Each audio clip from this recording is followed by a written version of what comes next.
KGRA Digital Broadcasting and Pop Culture Minefield presents Dangerous Military Nerds. Dangerous Military Nerds. They're just like regular nerds, only dangerous. And now, your hosts, Don Ecker and Gerry Cassell.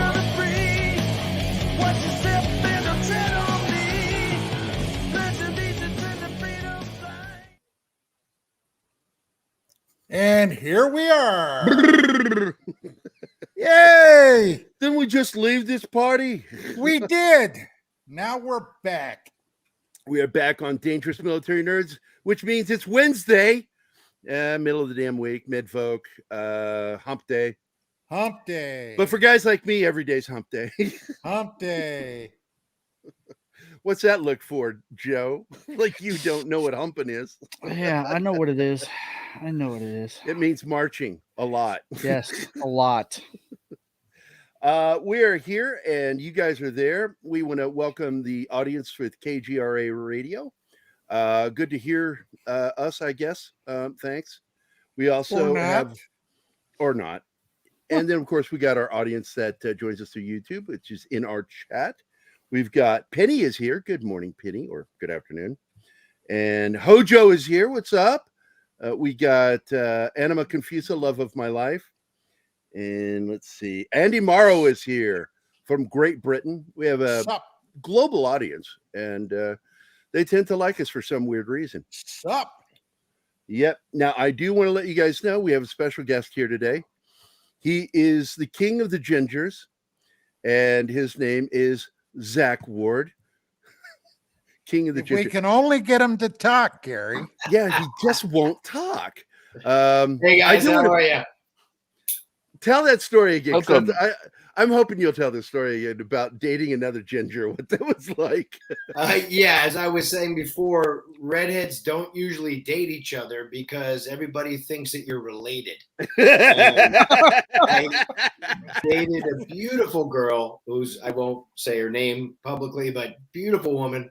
And we were at the opening. We were on Melrose in Hollywood, and there was opening of some cool, groovy clothing store, and they had the booze and the band, and everybody was having a great time. And so we started dancing and getting down because I was very attracted to her. She was very attracted to me.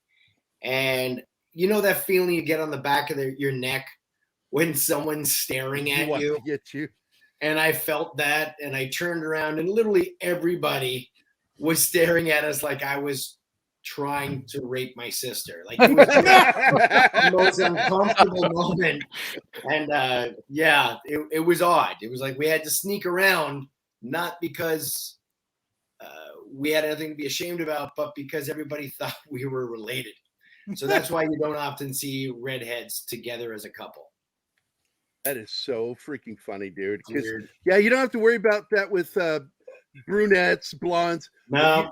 Gingers, for some reason, they give you a dirty look. Yeah. You think it's because there's so few? Yeah, we're less than 2% of the world population, so we're basically the closest thing to unicorns or mutants. So, yeah, man. And like I was telling you, man, gingers are my kryptonite when it comes to women. Add blue eyes to that, and I'm in trouble. I'll start stammering and just not know what I'm doing anymore. It's ridiculous. But I do have a ginger son, Sean Patrick is his name. Perfect. How extremely Irish. Yes. My dad wanted me to name him Gerry, and I said no. So to appease my dad but piss him off at the same time, my son's name is Sean Patrick Gerry. Perfect. Wow. And it really did. It miffed my dad. Brandenburg still can't decide what your name is, Gerry. Oh, I love that. He calls you Gerry. That's right. Some people call you Gerry. So and Tom from Midnight's Edge calls me Gerry, and it's just weird. I have that weird name, Gerry. How do you pronounce it? I don't know, but I'm so glad you're here, Zack. One, I do consider you a nerd, whether people know it or not. I know your interests, and there's one that you and I talked about working together with 3 years ago, and I really want to get back around to it. Is your big feet story.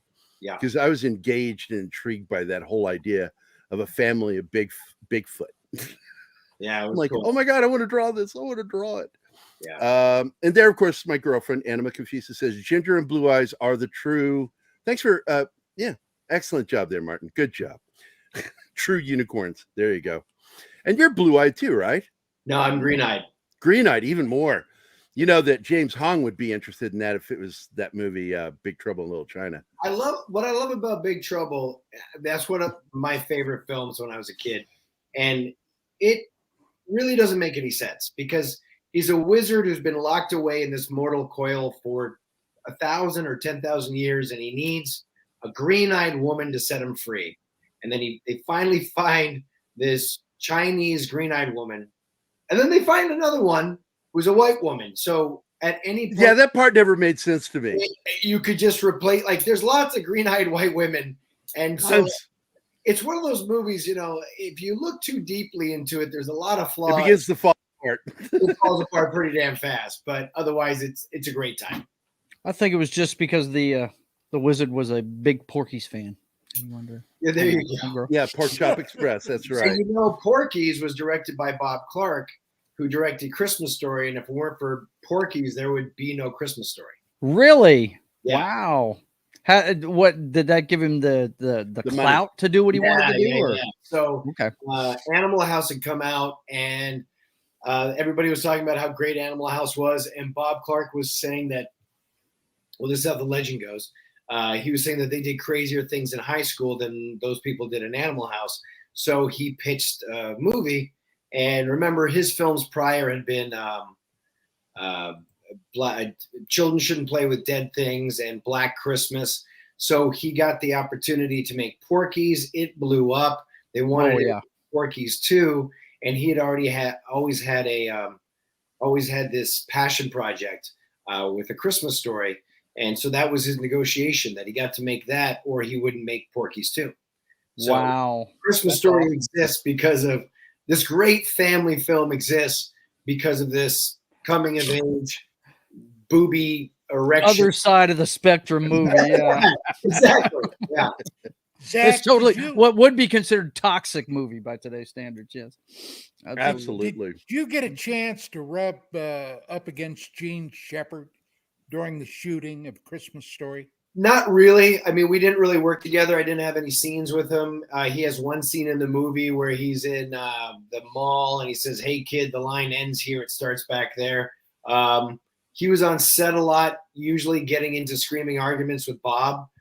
So as a young man, I knew to avoid that. So I didn't really get the opportunity to interface with him. He was not what you would call a kid-friendly individual. No. Yeah. That's what I had heard. I was trying to get there gently, but The reality is, who cares if he's a kid-friendly individual? The guy was an incredible writer. He was an incredible radio voice. He was a raconteur. He was a voice of America. He created something that has affected the entertainment, books, media in all forms for decades and generations. Who gives a crap if he was likable in his private time? That's the man's private business. Who gives a shit, right? So I think you separate the legend from the man, and both were fantastic. And he has the right to his autonomy and privacy, So I just never felt like it was appropriate to step over and stick my nose in his business because I was 13 and much shorter than him, and I didn't want to get smacked. Yeah. Now you've gotten to work on some cool shows and been in some films over the years. Do you have a favorite that you got to work on other than like clearly Christmas Story? They're all very different. I worked on Titus for 3 seasons. We did 54. As the brother, that's right. You're great in that. And I learned to get paid really good money to be funny in front of a live audience with great writers is a huge gift. That doesn't come along every day. Obviously, I haven't had the chance to do that since. So that was one of those experiences that changes your entire life. And you're aware of it when it's happening. When I did Christmas Story, I was a little kid. I had no idea. Well, nobody had any idea what the impact of the film would be for the next 40 years. But for me, Christmas Story has become part of my life, like my red hair or my sultry green eyes. I don't know. It's embedded, it's embedded in my life experience. I can't really separate the two anymore, you know? Right. Other movies that I've written or directed, those are always a journey. Sometimes the journey sucks and it's incredibly painful and you want to just punch somebody in the face, but at the end of it, you learn a lot. Transformers was a lot of fun. Michael Bay is a scary man when he wants to be. Very intense individual. They all have different journeys. Is it just me, or do I sense that he actually has a great passion for military? He does. He absolutely does. He's great with the military guys, and they really respect him. To everybody else, he's not so nice. Not so nice. Not so nice. I want to go back to the fact that you've worked with Uwe Boll. Uwe. Like what, 3 times? Uwe Boll. Uwe Boll. Uwe. You've worked with him 3 times? I did Postal. I did Blood Rain. Blood Rain 2. That movie. The second one? The Western one? Cool. Yeah. Cool. Yeah. That one killed me because he offered me that movie when I was shooting Postal. We were up in Vancouver. And he's like, we're at dinner. And he goes, yeah, so Zack, I think you'll be in the next movie, Blood Rain 2, and you'll play Billy the Kid. I'm like, Billy the Kid? Really? He's like, yeah, you'll play him as a 350-year-old Transylvanian vampire. Yes. So what? How does that? Have you read history books at all? Like, so it was didn't matter. Just kind of put your brain out, put it aside, and facts never got in his way. I'm going to bet. No, that movie series is one of my sick, twisted pleasures. I love those flicks. I really. So do. it's 2 movies in, not 3. No, I did another one, but it was a small part. He just asked for a favor. I figured I owed him, and I can't remember what the name of the movie is. So, what did you think of working with him? He's a really nice guy. He's a very good man, and I think as directors go, he's a great producer. But I got to be fair. That's actually a compliment. Well, it is and it isn't. But I mean, he also developed stronger as a director as he got older and was more focused on some of the. I think he became more passionate about the filmmaking process. And more connected to it. Later on, he had some films that there was one he did. Brendan Fletcher starred in it, I think, where there's a guy going on maybe it's called Rampage, and he goes on. Rampage, yeah. Yeah, I think that's it. And that was something that Uwe was very proud of, and I think he put more heart into it on an emotional level. But he was always doing double duty. He was producing. And he was directing, so the producer had, like, literally, we're on set in Blood Rain Deliverance, and they're setting up a gag, where the woman who plays Blood Rain is literally a gallows. She's on a gallows and she's about to be dropped and hung. Right. And Joe may remember this. I do. And then she does like a front flip and undoes her hands and fights the bad guys. And, there's a stunt involved in there that could snap somebody's neck. And he's sitting there at the video village, which is where the monitors are set up. And he's got a huge heart. So he would, whenever he was in Bulgaria or Ukraine shooting, he would adopt these dogs that would otherwise be murdered.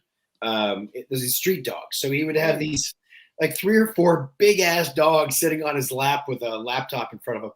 And so he's emailing with the investors from Germany, and he's on the phone, he's doing the thing, and they're setting up the shot.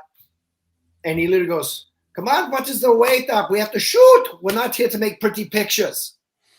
And I was like, actually, we are. That's how this works. It's 24 pretty pictures per second.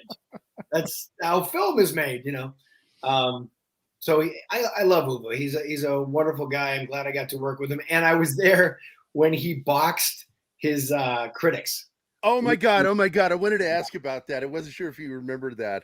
Oh yeah. Wow. Oh yeah. You beat the shit out of some guys.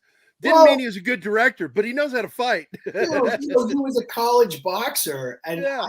I boxed for like 3 years at Cabbage Town Boxing Club in Toronto, Canada, where I'm from. And I've had this shit kicked out of me many times, and I earned it. And I've won. I had 6 amateur fights, won 1 by knockout, and then I won 3 others, and I got my clock cleaned in the last 2. But I take it seriously if you raise fists, and these guys are getting there like it was a joke. And Uwe was not kidding. And he hit him. 2 of the guys were sitting on the curb puking their guts out afterwards. Wow. And it was pretty damn funny. It was pretty damn funny. You get punched in the duodenum, you'll remember it. Oh, man. I mean, honestly, if you're, no offense to anyone, and I'm not shaming anybody, but if your specialty is sitting at a keyboard, giving people your opinion, and you're not in physical shape, and you're not used to getting hit in any way, shape, or form, your nervous system is going to have a meltdown when someone bops you in the face, hits you in the stomach, maybe does a kidney shot. It would hurt me, but I'd be prepared for it. If you're not prepped for it, you just start puking. Like you just barf because your brain goes, I don't know how to deal, and you're done. It's a shock to the system. You know it. Oh, man. dude. Yeah. Yeah. Zack, one of my all-time favorite actors going back, well, God, a long time, was Darren McGavin. And of course, he played the dad the old man. A Christmas Story. The first time I really sat up and noticed him in December of 1971, I had to come home from Southeast Asia on an emergency leave. And before I went back, one night, and it was in January, a movie came on the television. It was a television special called The Night Stalker. Yeah. Yes. Darren McGavin played Carl Kolchak in that film. And I'll tell you what, that movie has hung with me from that day to this. That's great. And back in the early part of the first decade of the 21st century, I wrote a novel, a vampire novel that was published. And I did a hell of a lot of research on that. And I'll tell you, that movie, Night Stalker, was such an influence on me that for a while, and I've traveled in Vegas quite a bit. I know a lot of people over there. I thought, and of course it's total bullshit. Now I know, but I thought at the time there could have been some truth to that movie. McGavin later, of course, played in the Carl Kolchak series.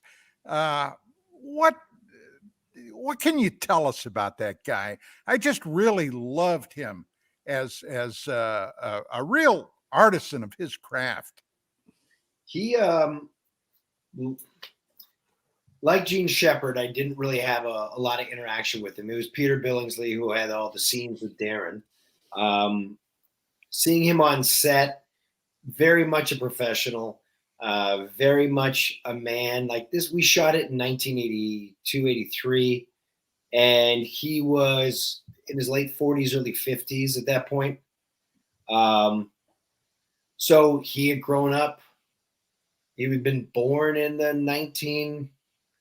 1930s, right? Right around there. Yeah, somewhere in there, yeah. Yeah, and he was very much a Paul Newman style guy. Very. I met Paul Newman one time. There's a stoicness to the gentleman. There's a masculinity level that is not that is very simplistic and straightforward.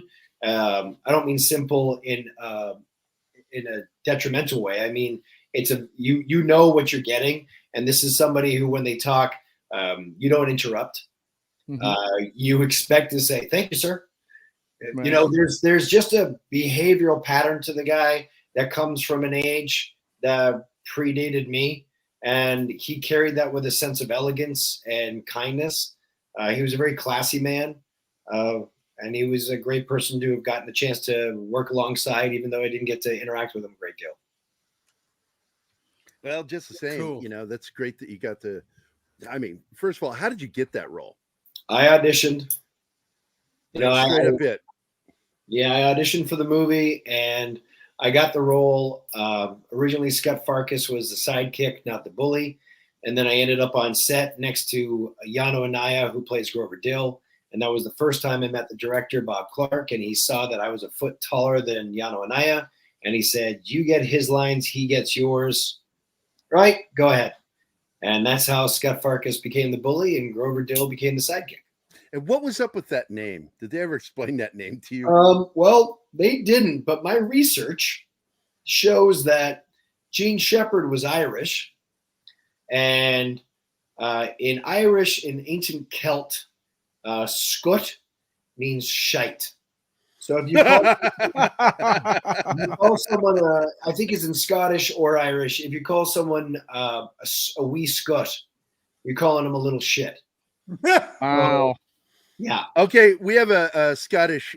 He's actually from Scotland. That does our Thursday show. I'm going to hit him up. I will check with him, please. I will. Yeah. Brian will know. That's funny. Hey, we've got more people who've joined us in the chat. Last one was Hojo. Then Hex Allen Comics is here. He has his own comic shop. Christian Delorme, a fellow Canadian, by the way. He gave, in fact, a super sticker. You want to show that super sticker again, Martin? Yes. From Christian. Christian, well, it's a super chat. Oh, it's a super chat. What happens, Zach, is he starts drinking his Pabst Blue Ribbon and starts throwing money at us like we're strippers. It's funny. and so, we've both drawn for him too. He buys our artwork. Yep. Nice. I did a commission. You did a commission for him. Yep. I did a portrait of him and his son because his son is in the Canadian Army. I did one Royal Canadian. Him and his lady. Him and his lady. I've actually got to talk to him on the phone. Have you talked to him, Joe? Oh, no. Joe's also a comic artist, Zach. I've been on streams with him. But I've talked to him on streams before with Brian. By the way, we call it the Canadian Armed Forces. Canadian Armed Forces. Okay, the Armed Forces. Cool. And that's what his son is. And I did a drawing of him in his uniform. I was very proud of that artwork. Nice. And thank you for the $4 super chat. We appreciate it, Christian. And I play a video for him. I wish I had a video of you. I should have done that if I'd had time. I would have done that this week. But instead, I'll play Family Guy. That would have been. What are you going to make me do? Whack a guy, off a guy, whack off a guy because I'm married? Silence. Yeah, you need to cut the one for when you're talking to Martin. Okay, in the helicopter, English. Oh yeah, English. Yeah. And by the way, he says, "Shout out to 4 great chaps." He's clearly referring to those of us on camera. Yeah. Right. He's excluding Martin.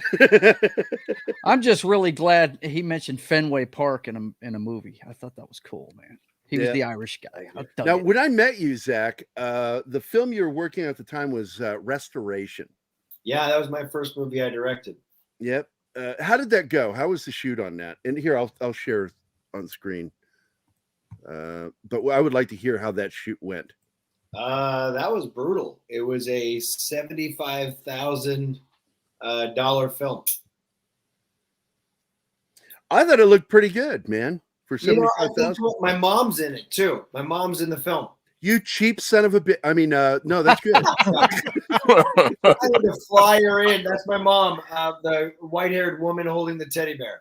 Oh, that's her? Yeah. Oh my God, that's her. She's right here. There she is. Yeah, it's a good little movie for. I mean, we shot it for $75,000, dude, man, and that's hard. That's difficult. There you go. There you go. Also, I want to point out that Zach agreed to be in my comic book, and he is in the comic book Vindicated Inc. I like drawing your face, dude. I actually do like drawing your face. You have the very sharp, angular eyes. which are You don't great. I was fixing to for say he's showing got expression. Captain America features, man. He's got the jawline and Chiseled, everything. good look. What are you doing? Hitting on him? What's wrong with you, That's Joe? what I'm doing, bro. Shut up. Is it getting hot in here? Or is it? I'm telling you. I got to tell you, man, it gets really gay in here, man. It really does. There's a question for me. What can I tell about upcoming projects? Darkness of Man and Fallen Cards. Darkness of Man is a Jean-Claude Van Damme film directed by James Cullen Bressick, a good friend of mine. We just shot that about 3 months ago. I think it's coming out soonish. And Fallen Cards was a series that I directed on with some other guys. And I don't think anything's ever going to happen with that, unfortunately, but it was a good experience. Well, what did you think of working with Jean-Claude? He's great. It's kind of interesting when I grew up in a time where Jean-Claude Van Damme, Steven Seagal, Bruce Willis, Arnold Schwarzenegger, all these people were sort of like the action heroes of the day. And I've gotten to meet or work with all of those guys. And I actually think he's a good actor, Van Damme. Yeah, I don't really have much of my scenes with him were great. He was awesome. I don't want to give any spoilers away, so I won't. But yeah, I play a Russian guy in that one, so I got the fun accent, and I look like a douchebag. I know. You look like a douchebag. Oh yeah. I'm looking forward to that. But you also have this one that you just wrote and directed. Yep, wrote, directed, produced, edited. With James Long, somebody whom I've dealt with in the past. Very nice guy. Well, that's on IMDb, and you got the character posters there too. That's awesome. That's great. That's great. That. Keep on scrolling through the pictures. Do you have any other posters up? That's it. Just these. This is the poster for the movie. Oh, let me pull the poster up. Hold on. I'll grab that This one. is done by Paul Shipper.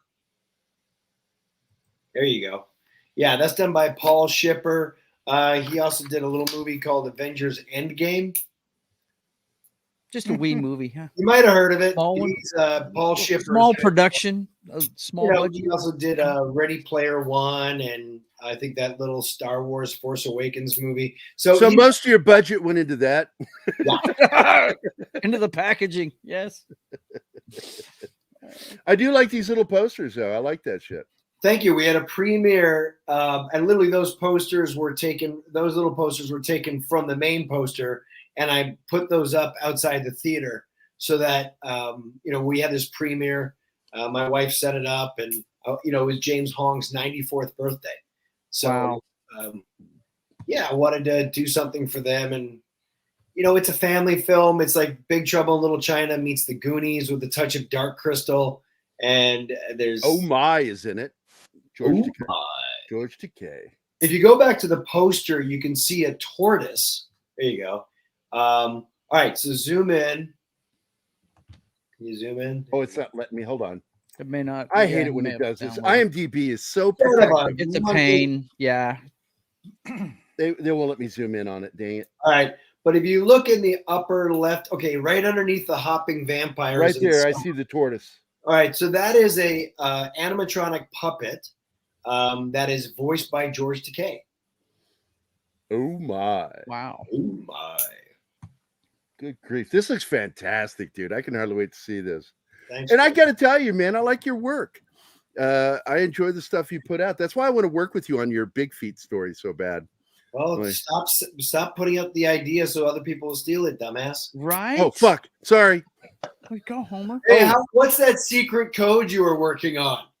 Here, let's distract everybody and play this really quick. Warning. The following program involves discussions between military veterans.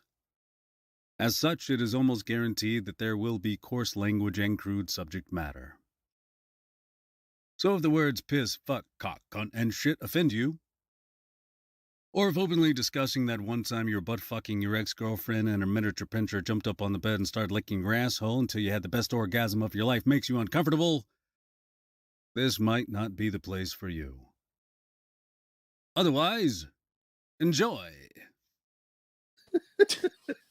That's one of my best friends from the Army. He recorded that at 1 o'clock in the morning drunk. That's funny, man. I'm like, he's a good writer, by the way. I'm looking forward to this, dude. When's this coming out? We're in the midst of working on distribution. The film was done on spec with James Hong brought in investors, and then we worked on making the movie. I love the film. It's got a lot of great people in it, and you got Gerry Watanabe, man. Yep, I got Gerry Watanabe. I got Dave Sheridan. I got Dante Basco. I got Lombardo Boyar. I got John Bailey. I got Scotch Hopkins. I got Takea Crystal Kema. I don't know how to pronounce her last name, so I apologize for that. This one here, yeah. Yeah, she's from Living Color.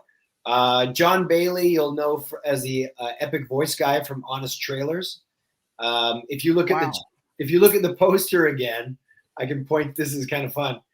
You look at the poster. There you go. Go to the center. That's Patsy in the middle. Go to the screen right. All right, the purple face person. That one right there. Yep. Purple with the horns. Oh, that one. That's John Bailey. Oh, good Lord. Yeah. Can you see me on there? I do not see you. Oh, but I'm there. Oh, is this you? Yeah.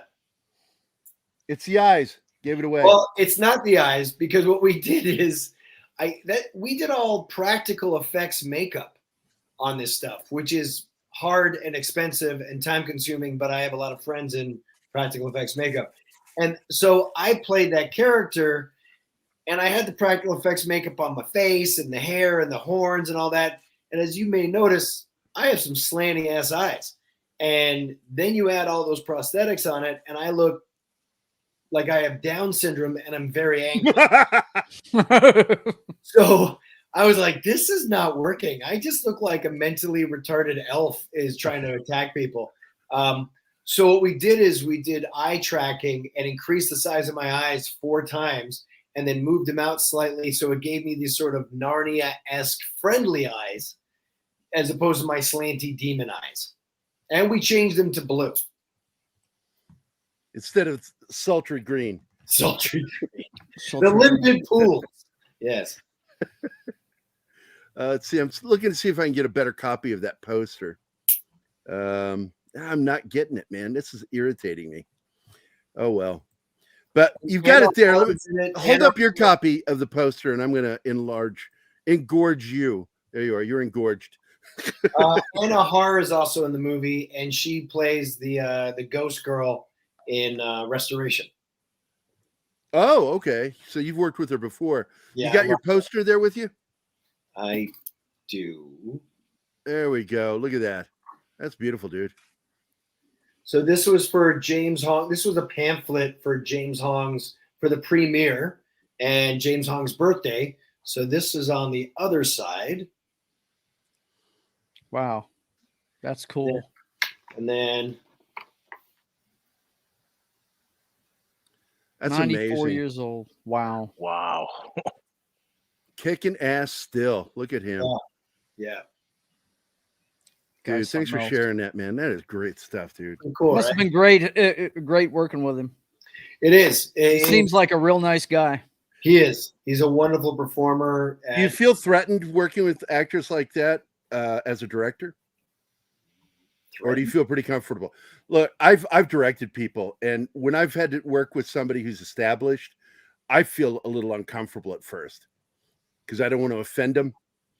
I don't want to push too hard. Yeah, that's a good point. I think, okay, I see what you're saying. Not threatened, but in the beginning, it's a little bit of a tentative relationship where you're trying to establish how this is going to work out. Is this guy going to listen to me? No, I learned something when I did Restoration. My mom has this great role in the film, and there's a moment in the film. How to say this without giving anything away, because it's a really great scene. So I wanted her to go to an emotional place, and when we did the first take, she was in a very comfortable area. I could feel the acting of it. Oh, I'm sad. Oh, I'm making the sad noises. And to me, I was like, that's shitty.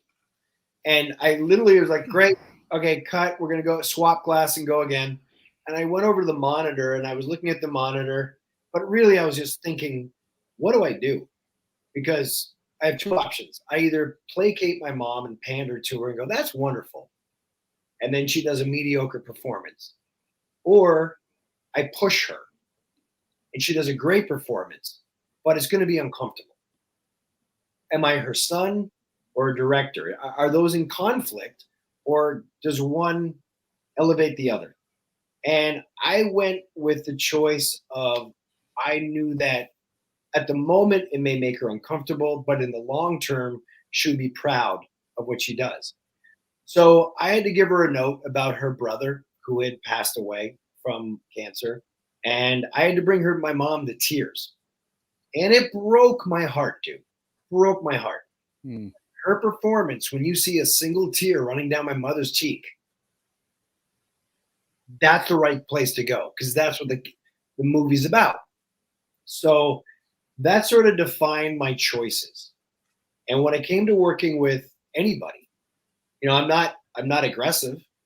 I think it's my job as a director to be as clear and distinct about what I want, because if I don't, then I'm just going to confuse you, and then I'm going to leave you to figure it out, and that's not fair to you because you do not have an overview of the film. I do. That's my job. Your job is to be that part of the film, the cog in the wheel, and respond to everything else that goes on.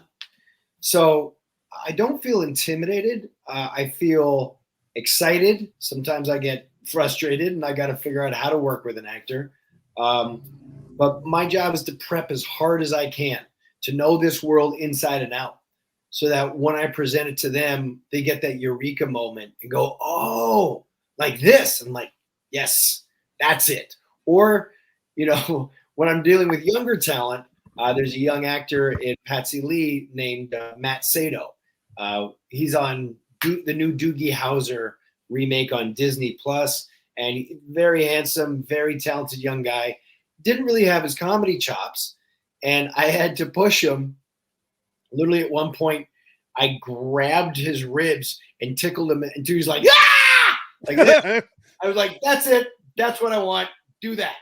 And I had to get him comfortable on set. So I feel like it's the skill set of being an actor, being okay with looking like a jackass in front of a crew, knowing that that moment is captured, that ephemera is locked onto the screen for the audience at home to connect with. So knowing the right buttons to push.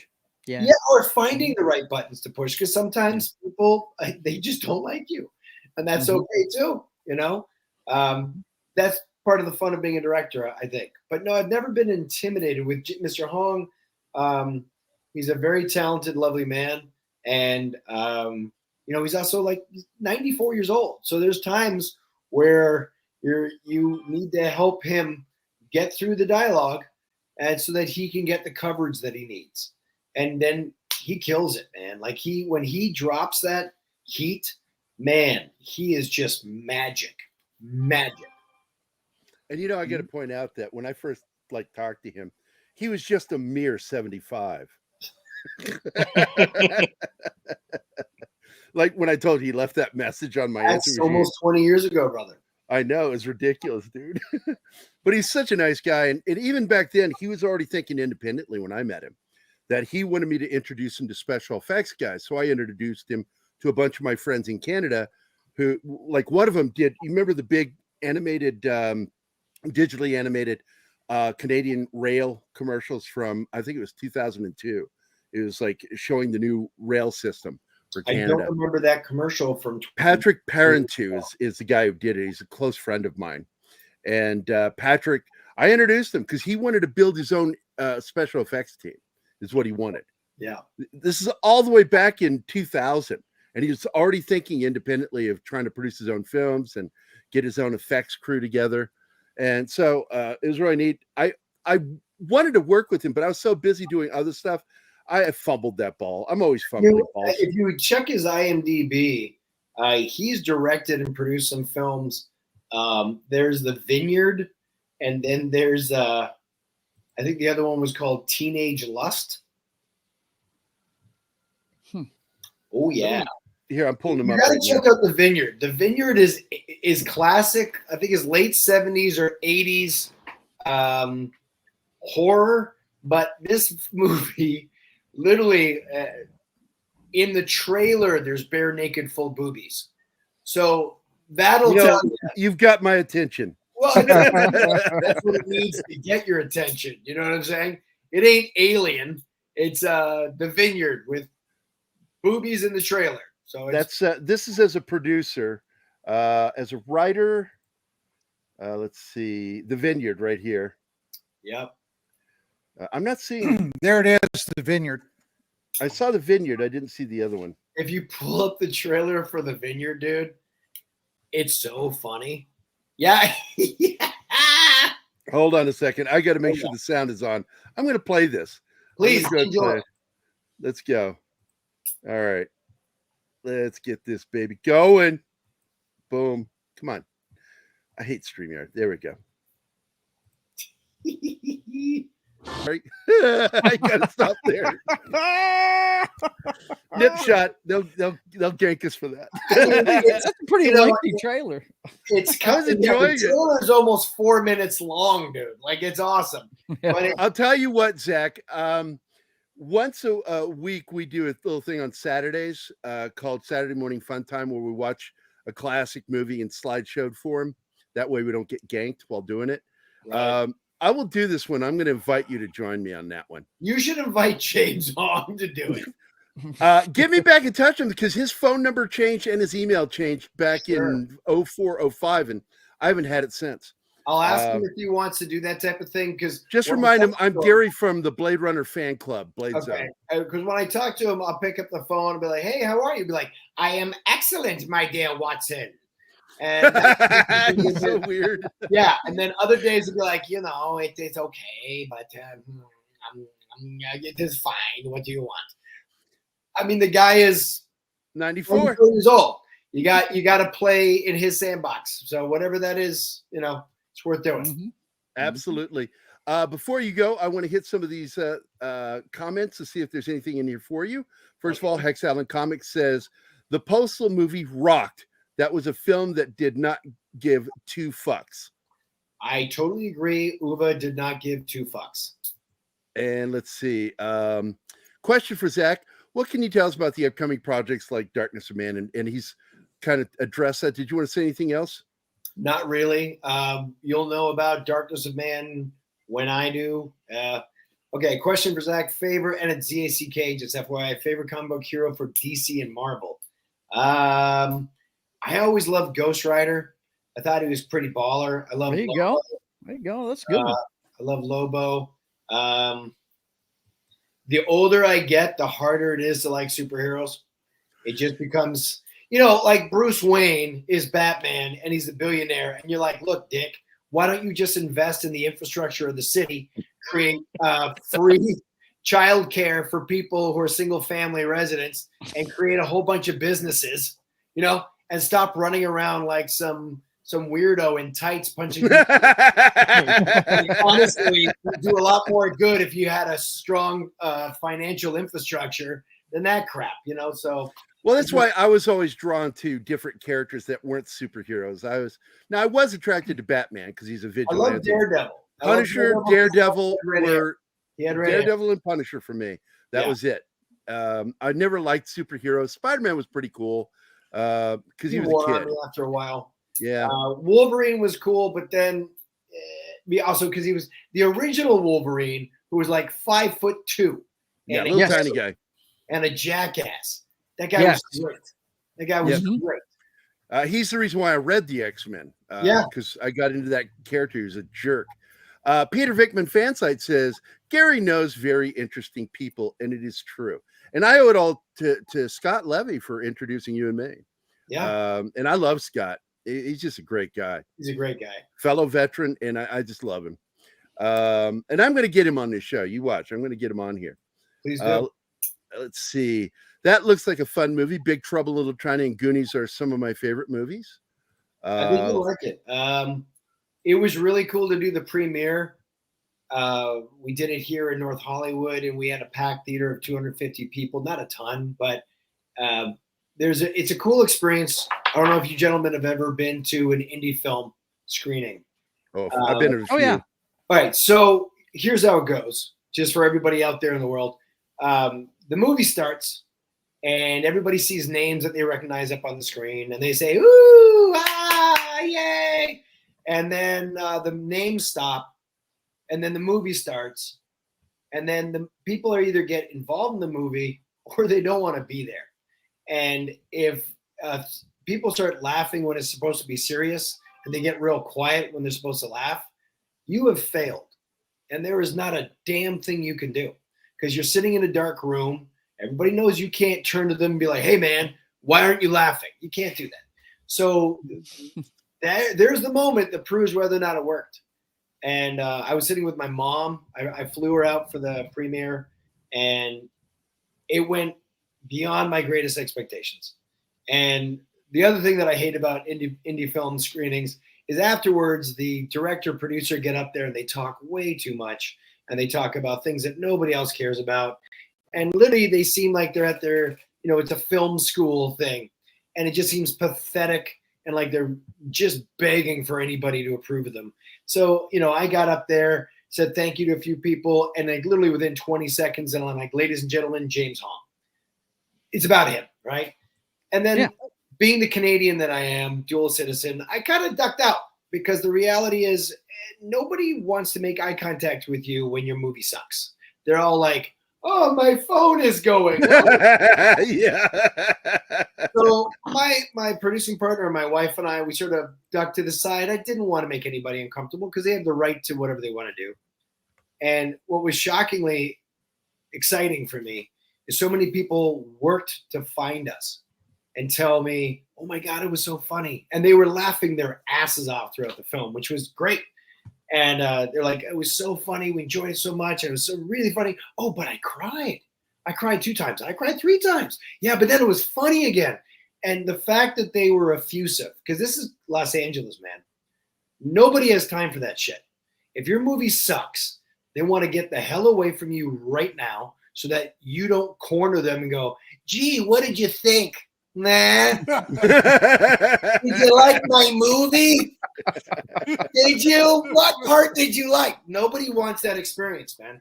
So, the fact that the audience responded so vigorously, so genuinely, and they kept on saying that the movie was a great time, was a lot of fun, made everybody smile, and it felt like something from their childhood.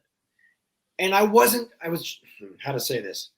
wasn't trying to make a movie that told you how to think about your life. I wasn't trying to make a movie that told you about your politics or your religious basis. I wanted to make a movie like The Goonies, where the loyalty of friendship is what you're talking about. Kids sticking together, supporting one another, not wussing out on one another. It's our time. It's our time down here. Something that connects with you and makes you go, "Yeah, those are my best friends." I wanted that. No matter where you're from, no matter what side of the political spectrum you see yourself coming from, I wanted that to be the connective tissue. And also, I have a 94-year-old Asian leading man action hero for the first time in cinematic history. So now the old guy is involved in the story. It's not just the guy in Gremlins. You're like, A side character, right? "Don't feed the mogwai after midnight. After midnight, oh, you'll be in trouble. Okay, bye, fuck off." No, he goes on the journey. He's part of it. They'd never done that before. So I was like, my job is done. Whether it becomes a cult hit, whether people applaud it or tell me to go fuck myself, I can't control that. I'm proud of what we made. I'm proud of the actors, the crew, the makeup people, the practical effects, the visual effects, the set design, my DP, my producing partner. We kicked the snot out of it and worked our asses off. And I'm excited for it to get people to put their eyes on it. And I know some people will like it and some people don't. And I was thinking about this. Michelangelo made the David sculpture. And the David is considered by many, if not most, if not all, the greatest piece of sculpture in history. Unless you're in Florida, Zach. right? Or unless you're a pigeon. If you're it is just something to shit on. Yep. But you can't take it personally. Pigeon's got a pigeon. You know what I mean? So my attitude is you put it out there. Some people will love it. Some people will like it. Some people will think it sucks. But it exists. And there we go. That's what I got. So I'm proud. So how's distribution looking for it? Not bad. There's not a lot of family content coming out that isn't, how do you say it, overly woke and agendized one way or the other.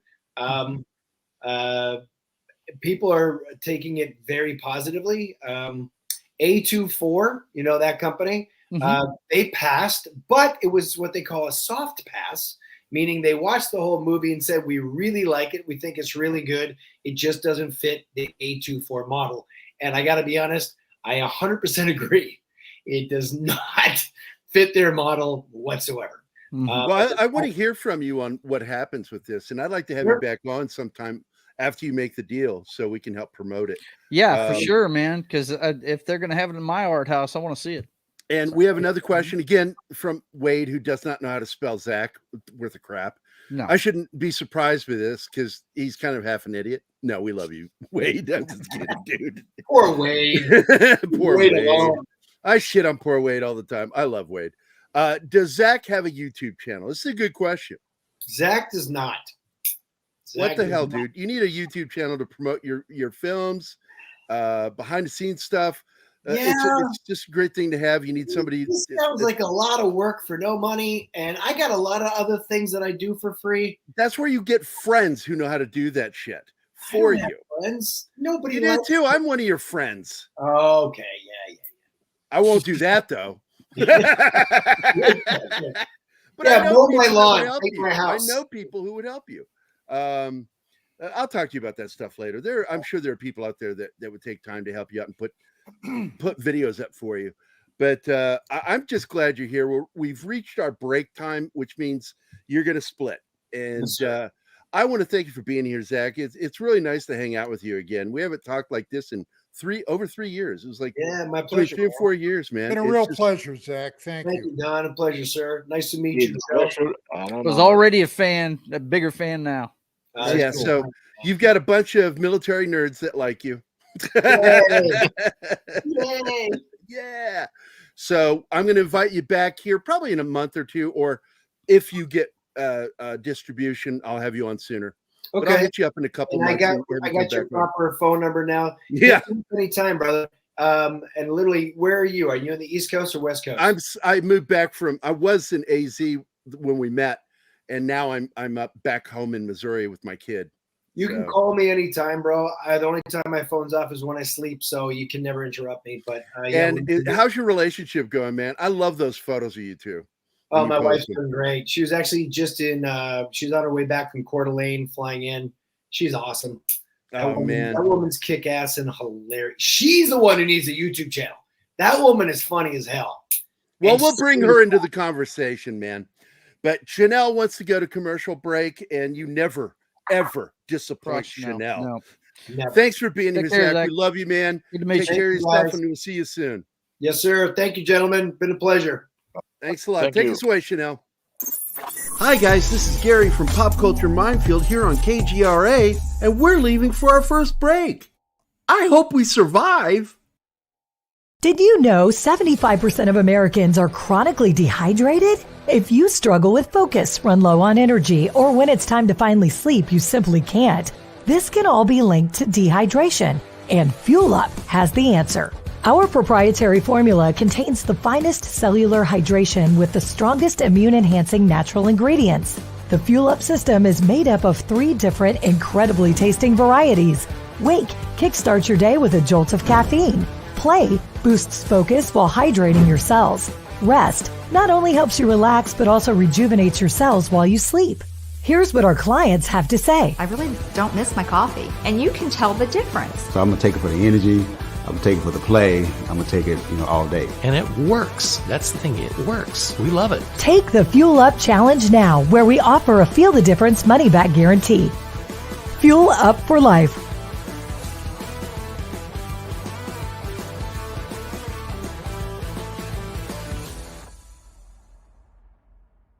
Hey members, the new KGRA DB app is now available on iOS and Android devices. Gain on-demand access to any KGRA DB programming. Download any show directly to your mobile device to listen or watch on the go. Go to the App Store and search KGRA DB. Oh wow, we survived! Welcome back to the commercial break. Now for some more Pop Culture Minefield on KGRA. And we're back. Man, what a great guest. Zach is awesome. Oh, man. Yeah. We've had two like a nice great guy. guests in a row. We had last week we had Julia from Warriors Inc. and Warriors Group Publishing Group. And Zach Ward is just so much fun. I always enjoy just sitting down and chatting with him. The first time, I can always tell when we're going to get along when I end up in a phone call that lasts a few hours. And my first phone call with him was like that. But Zach's just an all-around cool dude, man. Just a cool dude. And I loved hearing him say what he said about agenda-driven woke entertainment. And it just proves again how cool he is. What did you think, Joe? Did you enjoy it, Martin? Oh, yeah, man. Yeah, he's cool. Don's back. Of course, I'm a huge fan. Tried to make it in time, but those commercials are shorter. What is up with that? Chanel, that commercial needs to be longer. How do they say that? Stretch it.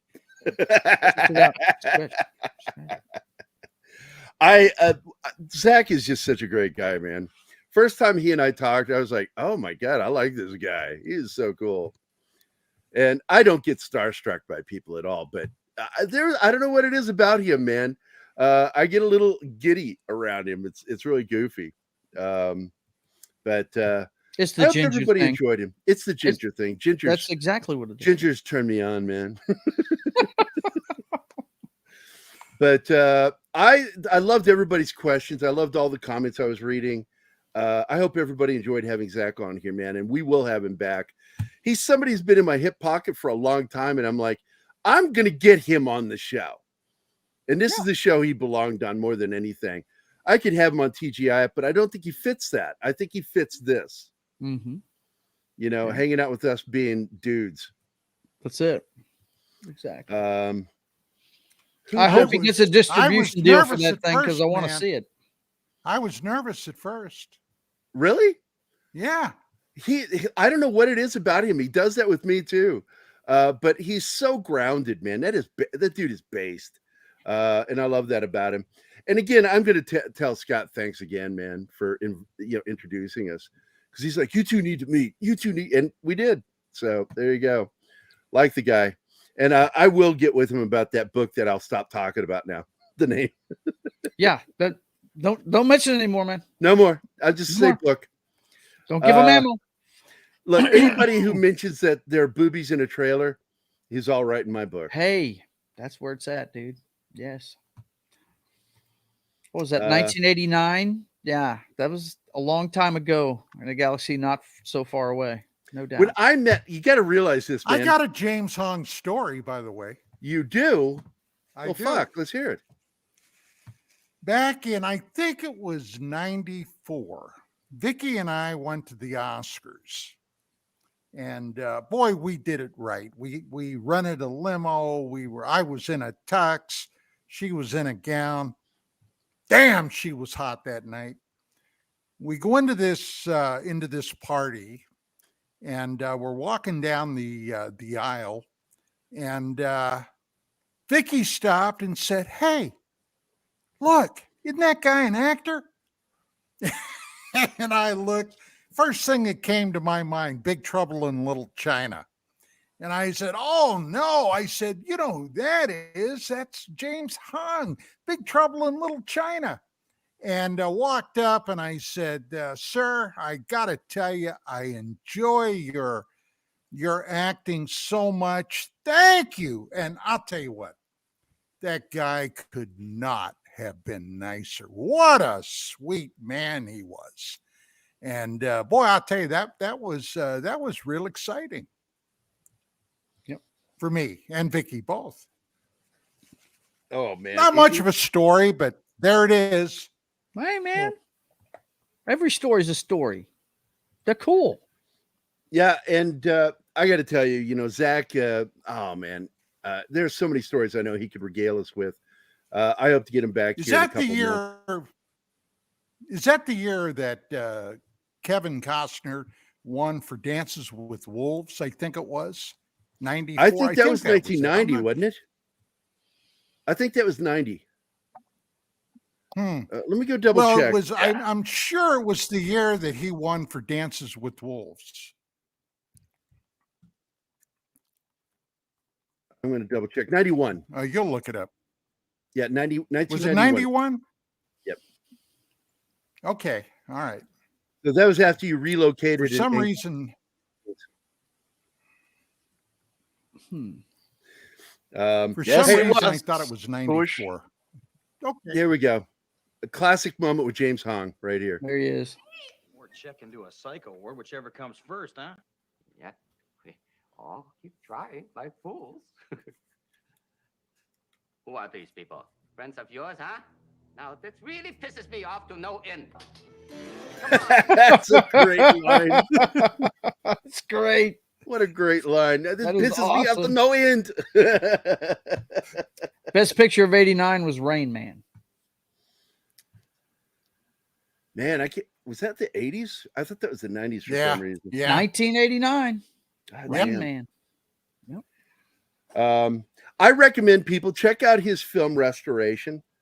I think it's on Crackle, and I've seen it on Tubi. I think I've seen it on both of those. So it's probably available on one of them. His stuff is good. I'm going to check out this Darkness of Man with Jean-Claude. It looks like it's going to be fun. I like Van You're not Damme. going to believe what I was watching on Crackle last night. What were you watching on Crackle last night? Soap. Soap's a great show. It is an awesome show. It's my favorite sitcom Are you ever. And I was kidding? looking for a place to watch it because for some reason I can't find my box set of the first season. So I was looking for it on some streaming service, and turns out Crackle's got the second and third season. So, I mean, Richard Mulligan. dude, he's priceless. When we lost him, man, it broke my heart. Oh. That guy he's in one of my favorite movies of all time. I mean, there's guys Blake that Edwards, do physical comedy better than anybody, and he was one of them, man. He was in that movie by Blake Edwards, the SOB. movie where Julie Andrews showed her boobs, called SOB. The wife of the director of the movie. Yeah. Bared it all. That is absolutely one of my favorite films of all time. It is great. Because in real life, it inspired me to do something that later I would write about in one of my own screenplays called The New Vikings. Show your boobs? No, I wish. I've done that too many times. I do that all the time. No, it took place in the 30s where some big silver screen actors stole the body of a film director. And that inspired Blake Edwards to make the movie SOB. And then later it would inspire me because we stole the body of one of our friends that got killed in an automobile accident when I was in the Army. And we got busted after we got busted returning it. We were putting the body back in the mortuary and we got busted. And we didn't get any real trouble over it because we did no harm. We just threw him an Irish wake. We took him to the E Club and threw an Irish wake for him. And then we took him back. But it inspired me to write the script, The New Vikings. And in that one, and it's my nod to SOB and that true story where we stole our buddy's body to give him a Viking funeral at the end of the film. And nothing goes right. It's a comedy. And it's based on my real friends. And every single argument that's in the film and pretty much every bit of dialogue is based off of things that were said between us. And I let a girl read it. It was one of the guy's ex-girlfriends. She wanted to read it. She was the head of marketing for the state of Oklahoma's outdoors. Mm-hmm. And I sent her the script. She read it. And she said, when I got to the one scene with her ex-boyfriend, that she spewed mimosa out her nose when she read what we did to him. And she goes, did you really do that? I went, it really happened exactly the way I wrote it. She goes, yeah. How are you guys friends? Like, we do fucked up things. It's never on purpose. It just ends up being fucked up. And it's just funny. Anima knows the story behind that one. And well, all great comedy is based on truth anyway. But I had an addiction. I'll just tell you this. I had an addiction to Post-it notes. I shit you not. I was so OCD that I would get stressed out if I forgot a Post-it note. So what I would do, seriously, this was really happening.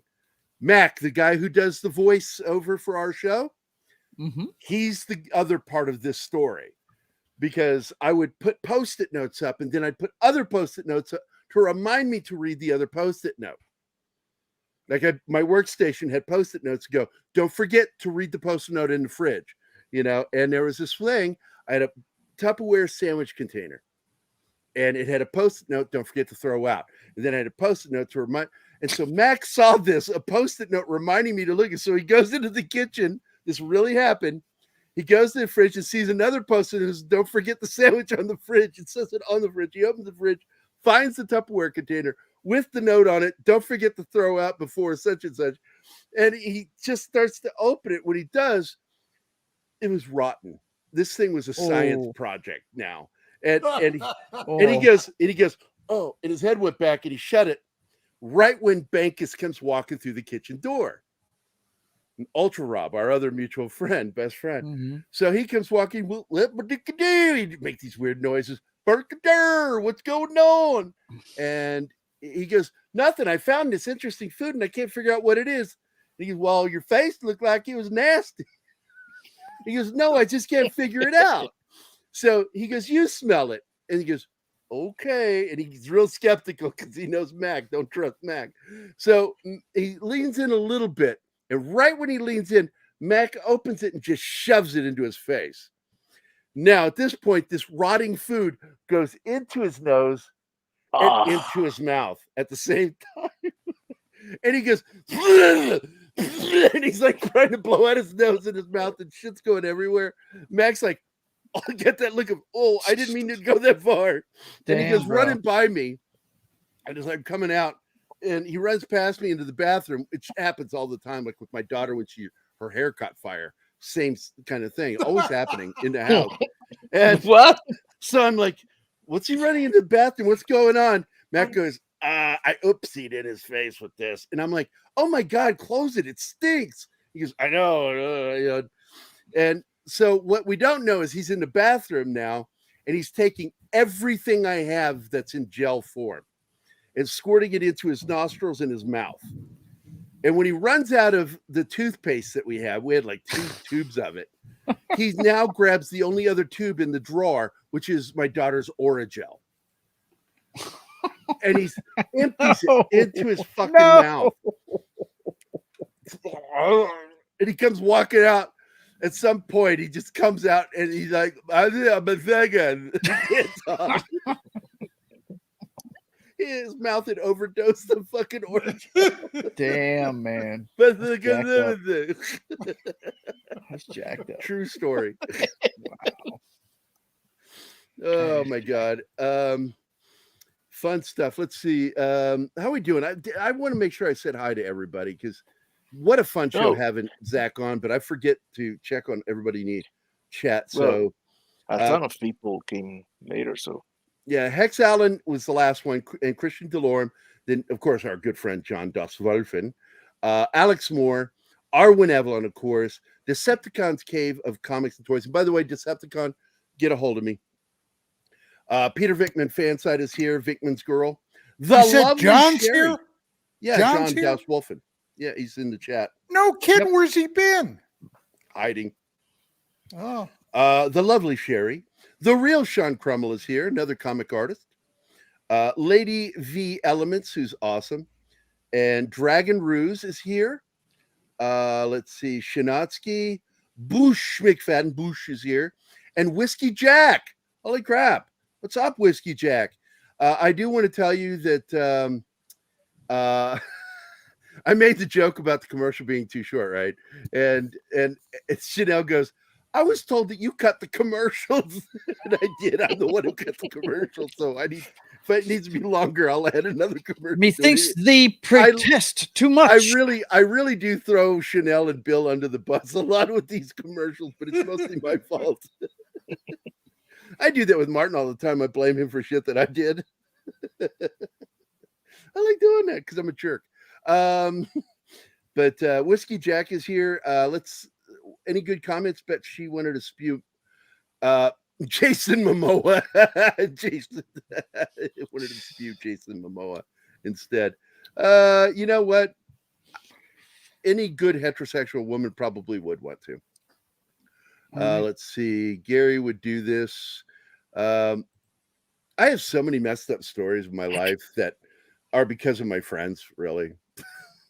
Just idiots. We're all idiots. But this is about Richard Mulligan. I wanted to say that because Richard Mulligan was a gift as a comedic actor. His work from Soap, because on Soap he had been abducted by aliens. Yep. That was his story, man. He was abducted by aliens and he was constantly paranoid. No, at first he because of stress over, of course, if you haven't seen the show, I'm sorry, there's a couple of spoilers here. He had murdered his current wife's husband. Actually, didn't murder him. He killed him by accident.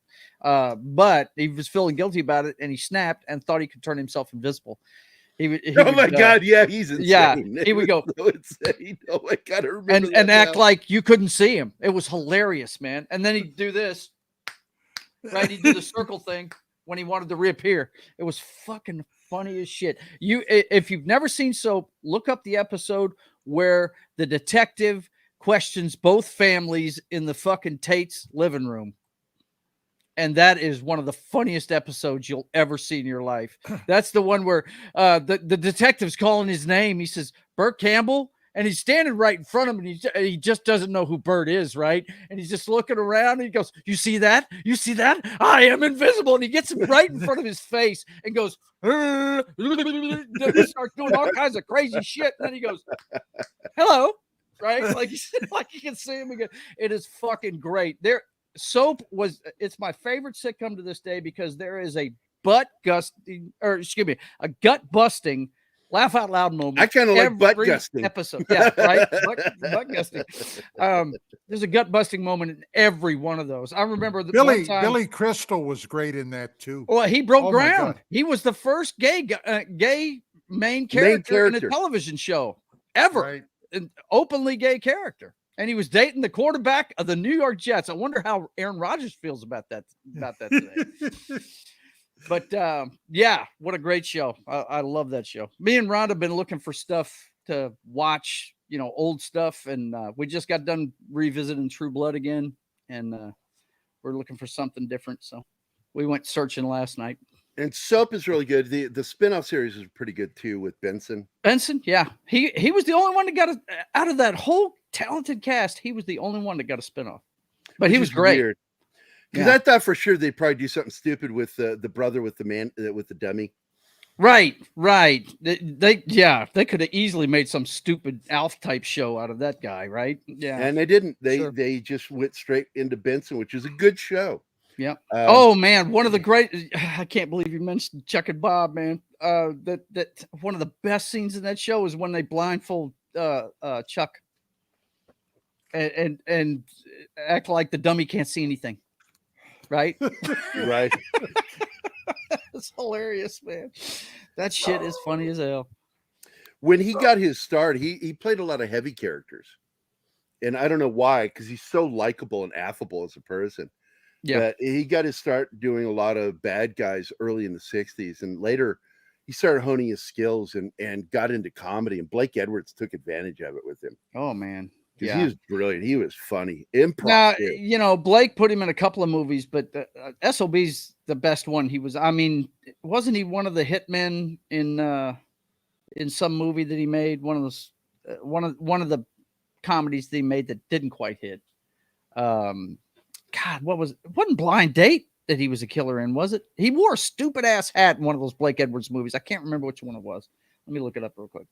Yeah, I don't know. I'm not recognizing it. But I do know that he did a lot of drama in his career. Because he's just a good actor. But he was in a lot of comedies, Heavenly Kid, Doing Time, Mickey and Maude, Teachers, Meatballs 2, He was in the Trail of the Pink Panther, which I thought was a terrible film. He played that may be the one I'm thinking of. He played that Inspector Clouseau's dad. No, he played his dad. Okay, he plays dad.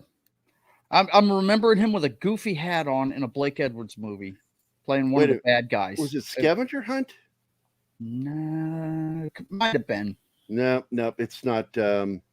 It's a Blake Edwards movie, though. Hang on. Let me try through Blake Edwards. But anyway. Yeah, I'll click on SOB and go to Blake Edwards.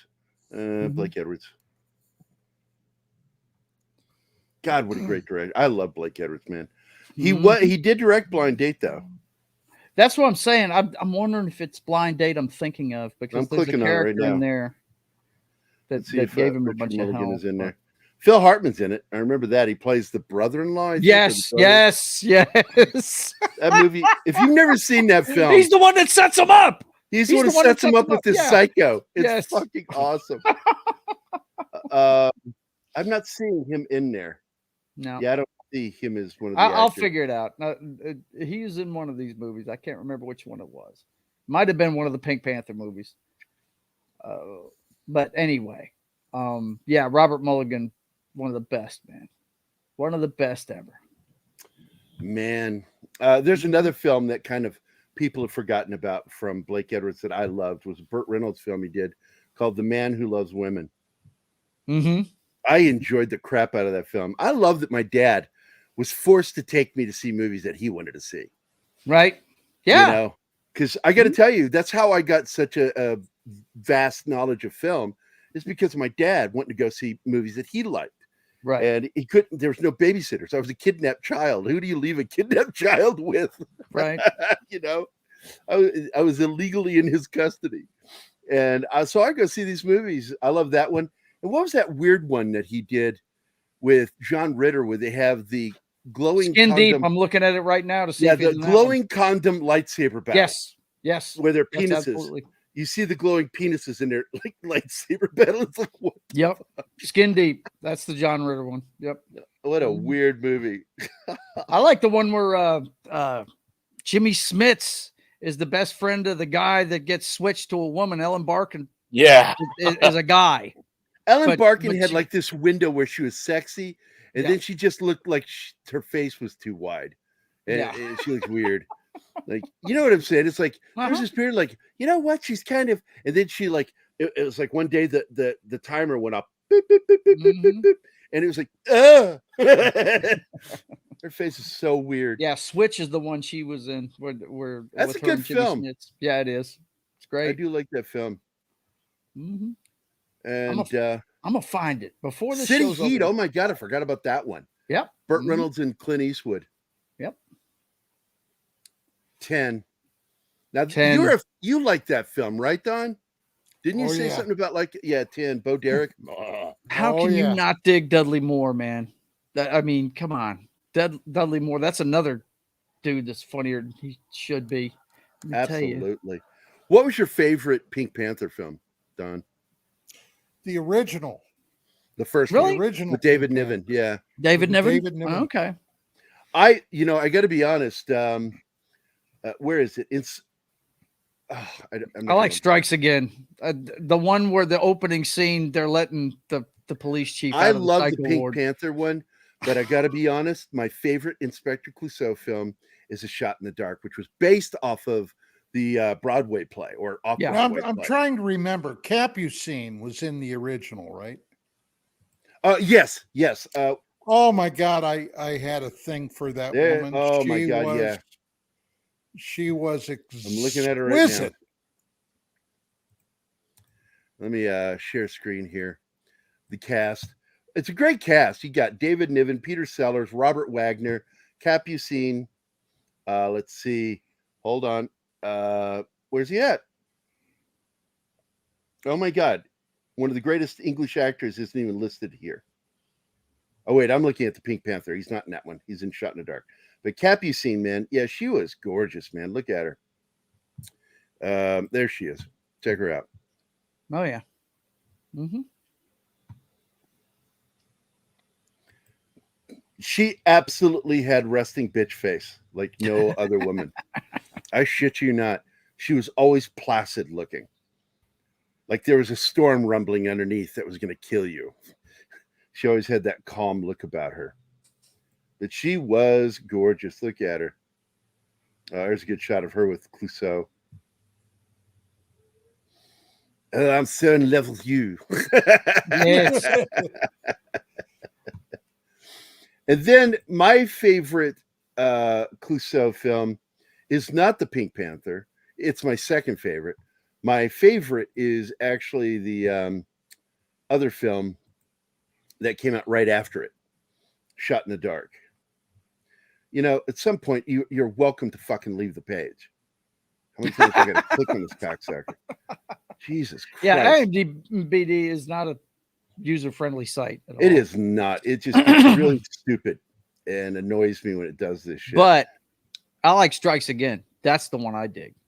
Strikes Again.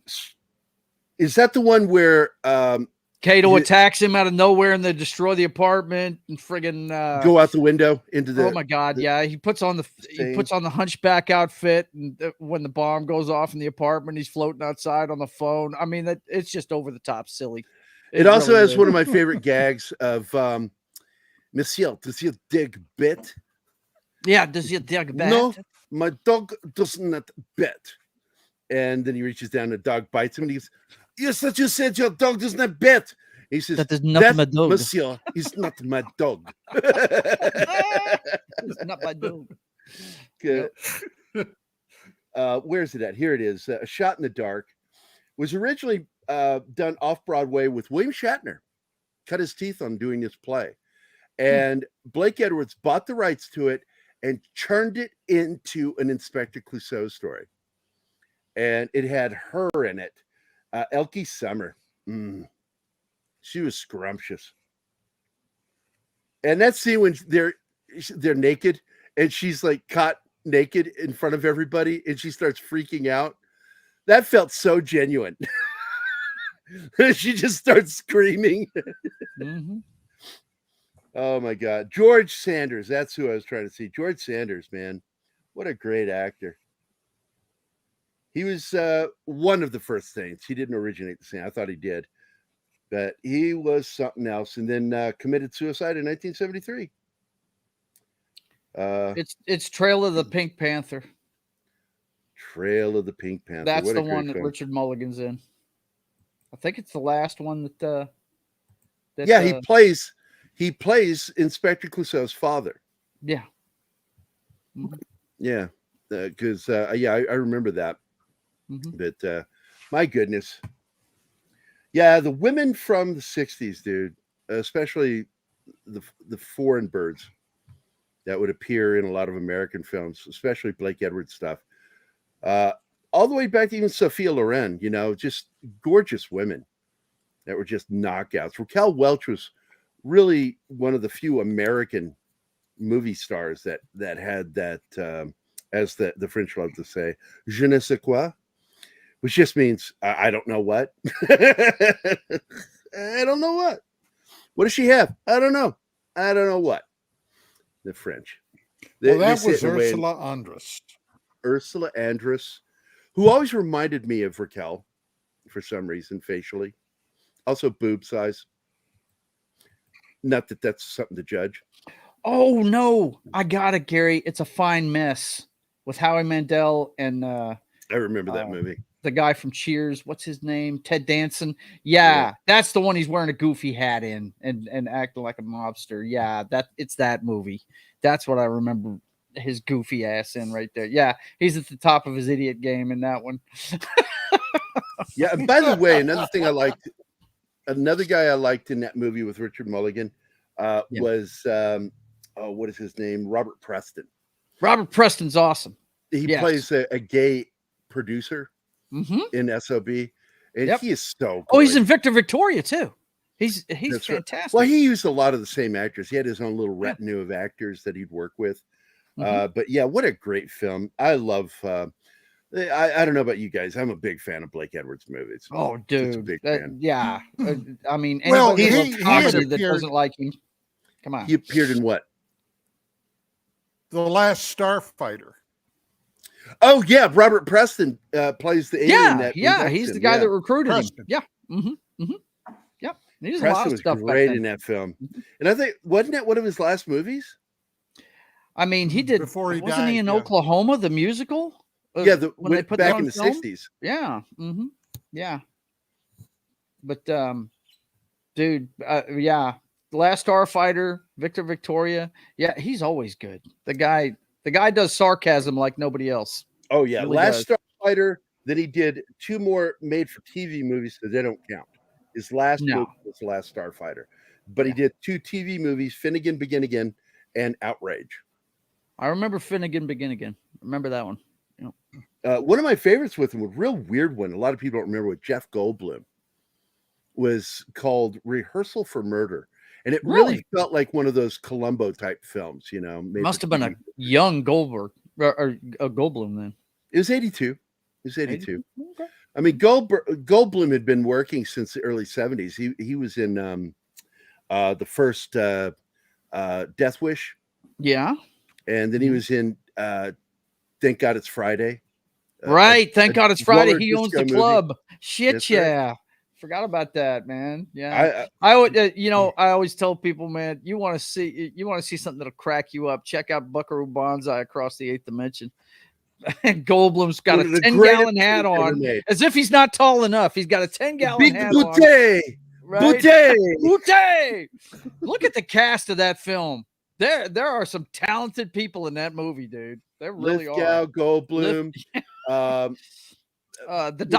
Brown's in it. Whatever the hell that guy's name is. Clancy Brown. Clancy Brown.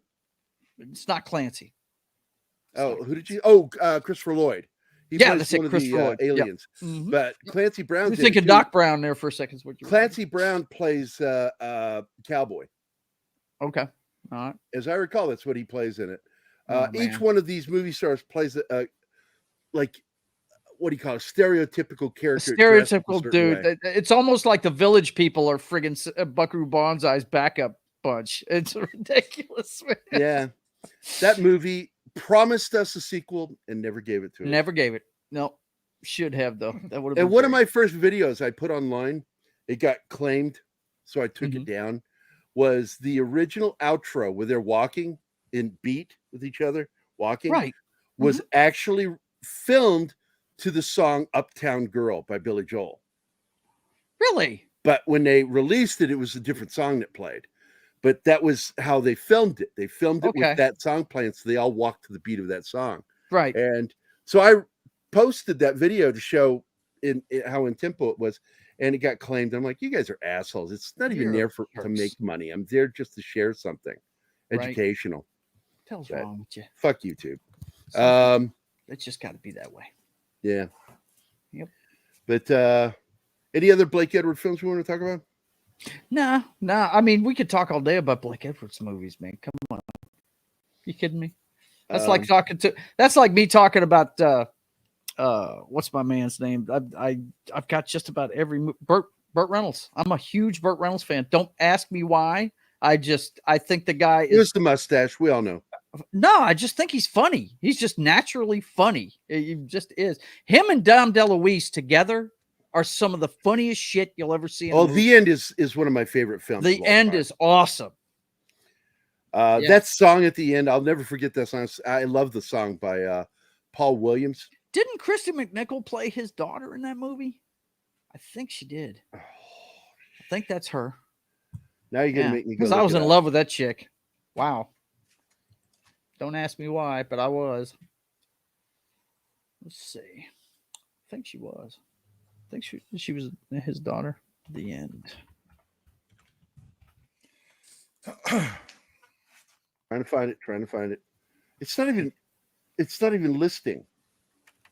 I'm gonna have to look up Burt Reynolds. Huh. Weird. There it is. Okay, there he is. Sally Field is in it. Yeah, Sally plays his girlfriend in it because they're actually seeing each other at the time. Mm-hmm. She was in a lot of his movies. Well, a few. They broke up. Yeah. He got weird. Pissed her off. Yeah, Christy McNichol plays Julie Lawson, his daughter. Yep. I remember Robbie Benson plays the young priest taking his confession. Yeah. And he's like saying, he's like, that's when I got an around the world from 6 girls. And he's in there with the plastic part of the priest uniform, the collar. And he's clicking his teeth with it. And he's clicking. He goes, really? And it's like, and he comments, he goes, it's really disconcerting when a priest keeps asking me that. Yeah, that's a great movie. I haven't seen it forever, but it's good. Yeah. Dom DeLuise, it's just there's certain guys, there's Laurel and Hardy, right? There's Hope and who did the travel movies? Yeah, that's it. And I always thought when I was a kid, Reynolds and Dom DeLuise are just movie magic. I mean, Cannonball Run is one of the goofiest movies ever made, but those two together in that movie are just fucking fantastic. They just are. Listen, I got to go, man. I got to get ready for my show. So, all right, buddy, have a good show. Okay, Joe. Take care. It was good to see you guys. Don't get in no trouble. And it was good to meet Zack. That was cool. That guy is really cool. I hope you have him on again soon. I want to know where that movie's going to get shown so I can see it. Heck yeah. All right. I'll see you later. All righty, buddy. Okay, buddy. Bye. Here's that movie, The End. Classic film. And it's actually, even though it's written by Jerry Belson, it's actually loosely based off of Burt Reynolds' bout with, anorexia nervosa. Because it could have killed him. He got sick from it. And so he came with the idea of doing a movie like that, gave it to the producer and writers, and they went off with it. And what a great film. Well, that happened to Karen Carpenter, a woman with a voice like an angel. Yep. And God, that was so sad. It's tragic. If you do not take care of yourself, that's what will happen. And but it's actually a really good film. Robbie Benson was hilarious as Father Dave Benson. His name is Benson in the movie. So many people are in that. David Steinberg, remember him from the 70s and 80s? Yep. Myrna Loy was in that. Holy crap. Pat O'Brien. Of course, Carl Reiner is in it.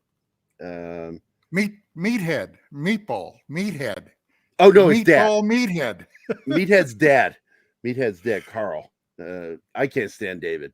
Dom DeLuise, of course, is brilliant. Strother Martin, probably one of the greatest character actors in the history of cinema. That guy could steal a scene from anybody. Norman Fell's in it. What we have here is a failure to communicate. And I swear, he doesn't say communicate. He says communicate. When he says it, we have a failure to communicate.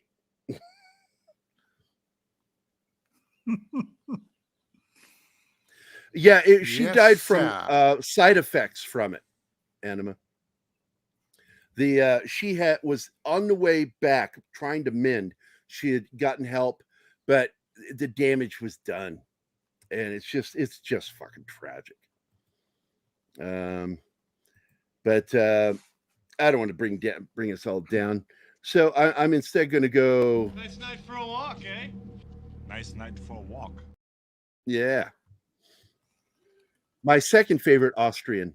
My first favorite is Anima Confusa. Let's see.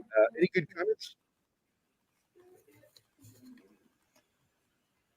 I'm not surprised. Now get ready. There may be some banging in the kitchen. Just get ready. Mm-hmm. Vicky's going to do some cooking. Billy Crystal is the first. That's right. Openly gay character in a sitcom. Let's see.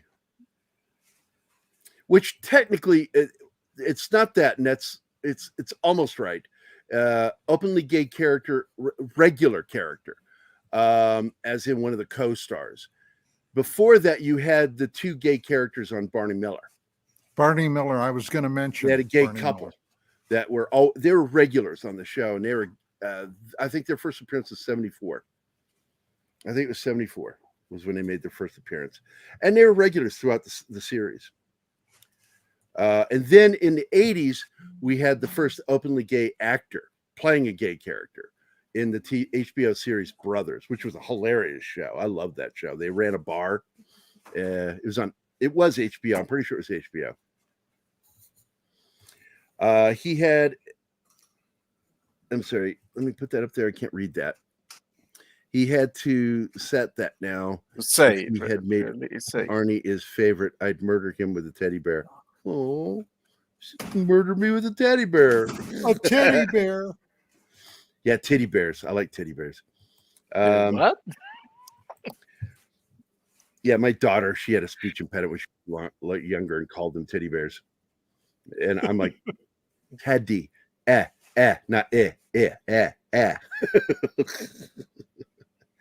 She had a cute. She was so funny. She sounded like one of those little kids in a movie who put out words. She'd say woods. She couldn't say R's, and she was so cute. But she had to go take speech. What do they call that? She had to see a therapist. Well, Vicky's father came from New York, originally, and she inherited one of his phraseologies. She cannot say washcloth. It's a washcloth. Everything is a washcloth. Or oil is oral. Oral. I can hear her. I gotta change the Earl. What'd she say to you? Yeah, it's hard to say. This is a family-friendly show, right? No, it is the opposite of that. Let's see. Martin says, it's a pity you are both arachnophobic. Never a spider-related prank. No, you can do that with me. I won't go into a catatonic state. She probably would. No, but I told you. How is my she spider going story, to handle didn't the spider? I told you my spider story. Which one? Oh, well, one night, it was a Sunday, as a matter of fact. Vicky was back in the back of the house. I was out in the living room, and I thought in my peripheral vision, I saw something move. And I turned my head, and here was this, what the hell do you call it? They're not poisonous, but the size of your damn hand. A wolf spider. No. It's an arachnid, but I'm spacing on the damn thing.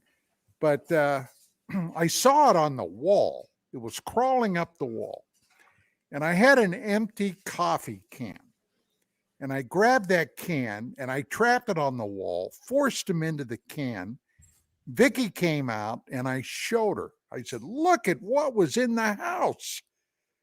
She looked at this thing and I sealed the can up and I put air holes in it. And I said, look, I'm going to leave this in the kitchen for now in the can. And first thing in the morning, I'll take them outside and turn them loose. And she said, okay.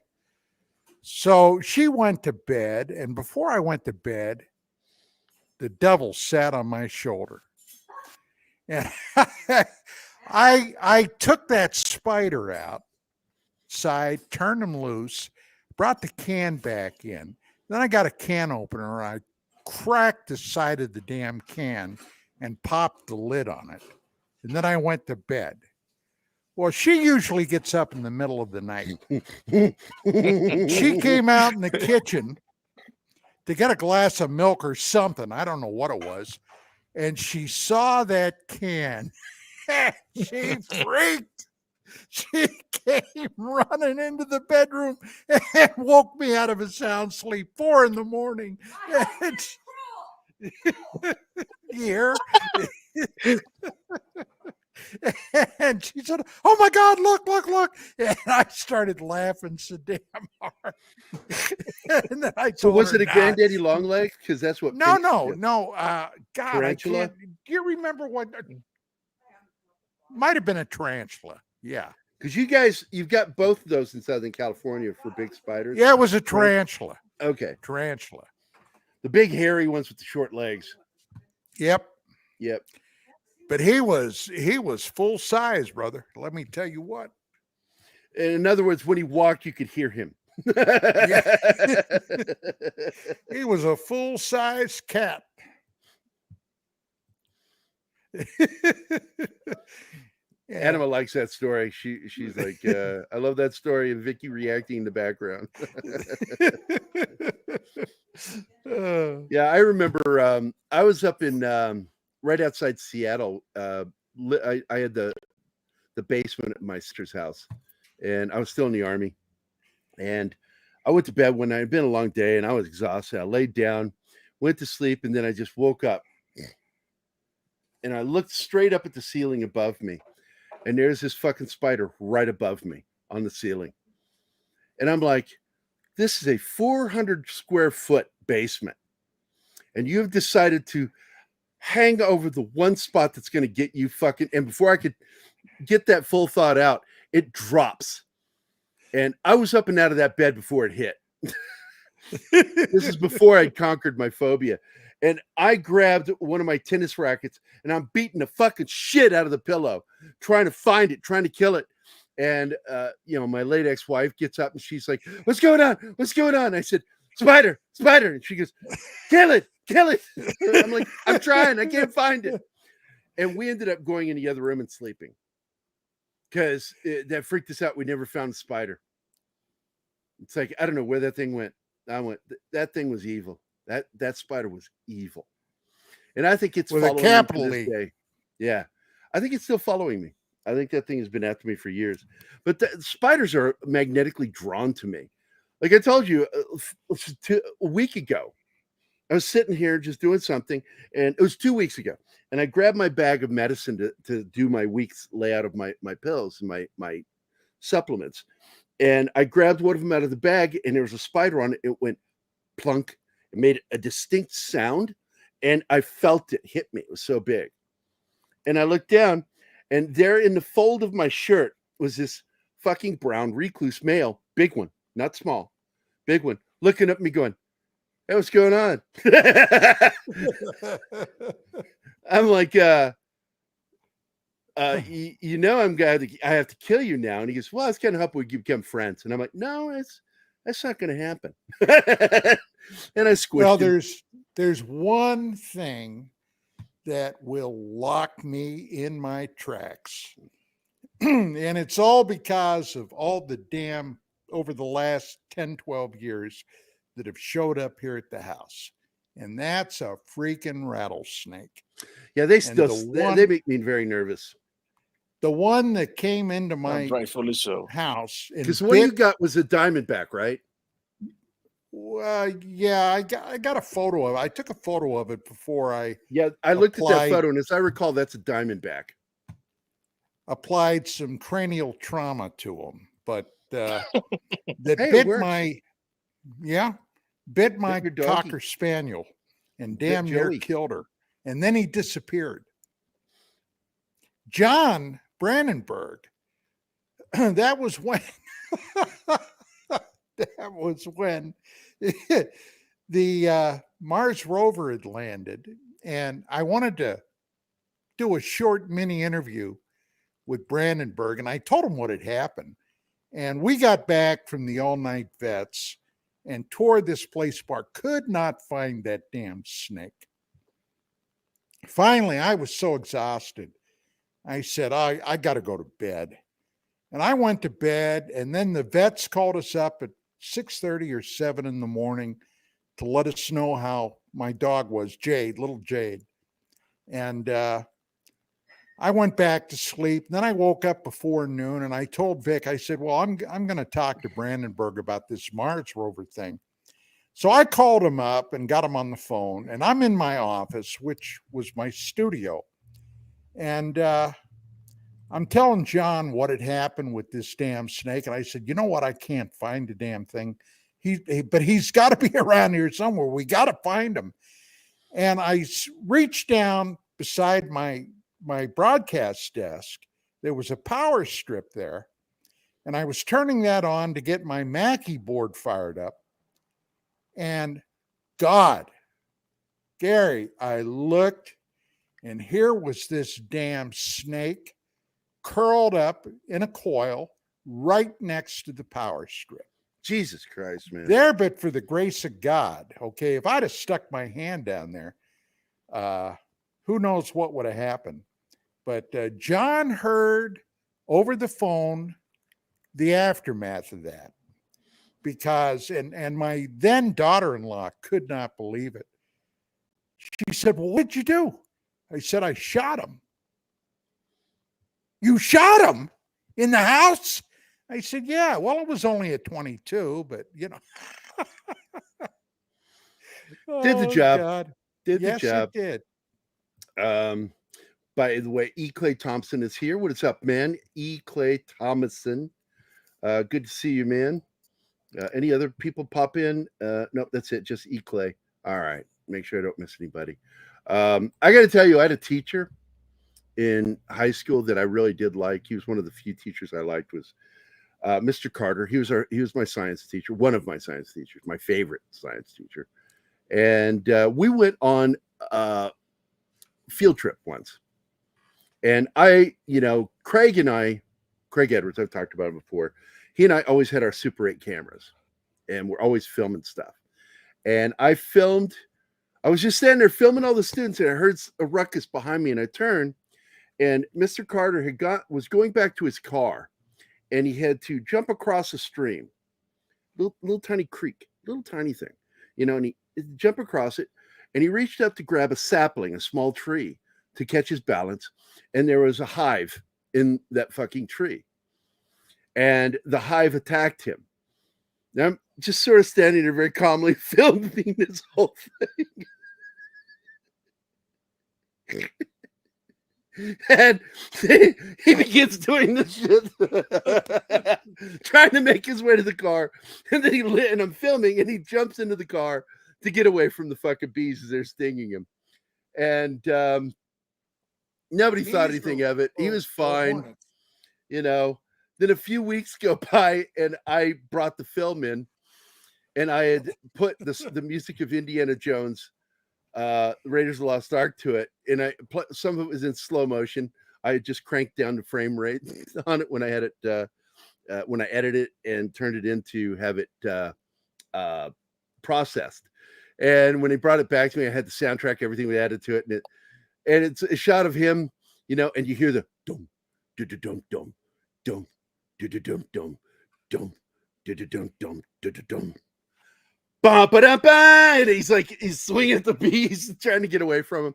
And the name of the little film strip was called Idaho Carter. And just a stupid little short film I made in high school. Just popped into my head thinking about fucked up moments with bugs. He was terrified of bees. And it took a while. We had to clear it for him. He wouldn't come out until we came up there and got rid of all the bees. We had to get rid of the fucking nest, everything. It was hilarious. He stayed in his car. Great field trip, Mr. Carter. Oh, man. I like this one by E. Clay. He says, a Hancocker Spaniel. And I don't know what that means. Hancocker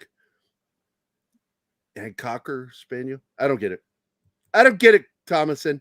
Explain your joke. Cocker Spaniel. Cocker.